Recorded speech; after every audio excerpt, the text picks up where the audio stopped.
back at it again with another video. Thank you all for watching. I greatly appreciate it. So, 2024 elections are coming up, and there is a possibility for a Democratic trifecta. It's a long shot, but it is possible. So that would mean Harrison Wells, president, vice president. I think a 50-50 Senate is possible, and Hakeem Jeffries, Speaker of the House. So let's kind of go through it again. Long shot, but I'll kind of tell you my thinking. So let's fill in the map.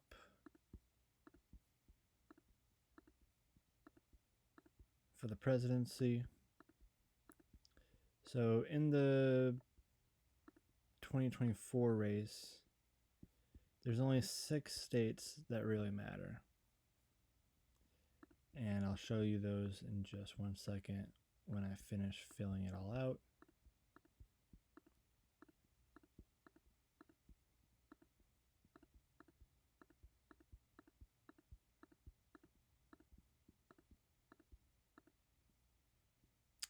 Maine 2nd Congressional District is lean red. Nebraska's 2nd Congressional is lean blue.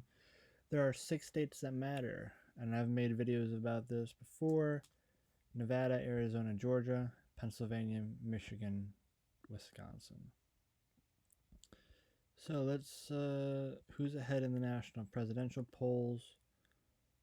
Harris has momentum. She is up by about 3 percentage points as of August the 15th. So if we go into Arizona, it's Harris +1. If we go to Georgia, it's a toss-up, but it leans towards Harris. Michigan, at this point, it's Harris +3.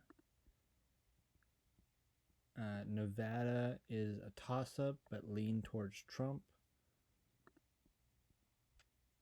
Pennsylvania, Harris +2, +2.5 roughly. And Wisconsin is the last one. It's Harris +3.5. So the only battleground state that Trump is doing well in is Nevada. The other ones are kind of leaning towards Harris. So that's kind of like what the map is right now. So that it would be a Democratic presidential victory. That would be President Kamala Harris and Vice President Tim Walz. So that would be one part of the trifecta. Okay, let's go to Senate races.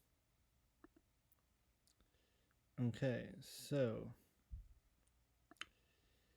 Senate races, Cantwell in Washington, Adam Schiff in California,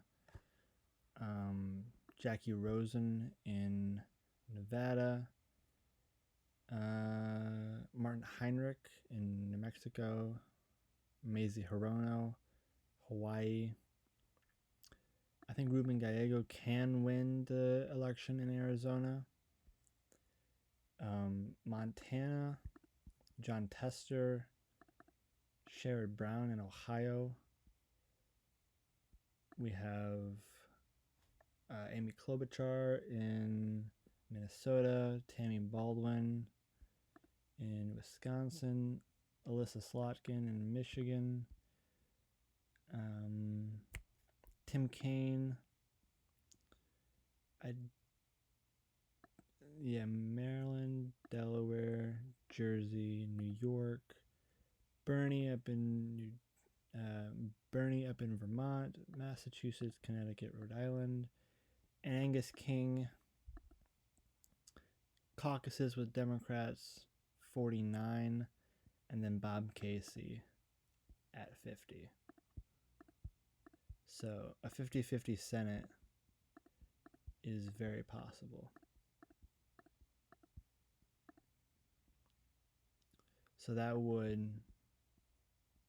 So you have President Kamala Harris, Vice President Tim Walz, the president of the 50-50 Senate, and then the last part of the trifecta, potentially for Democrats, would be Speaker Hakeem Jeffries.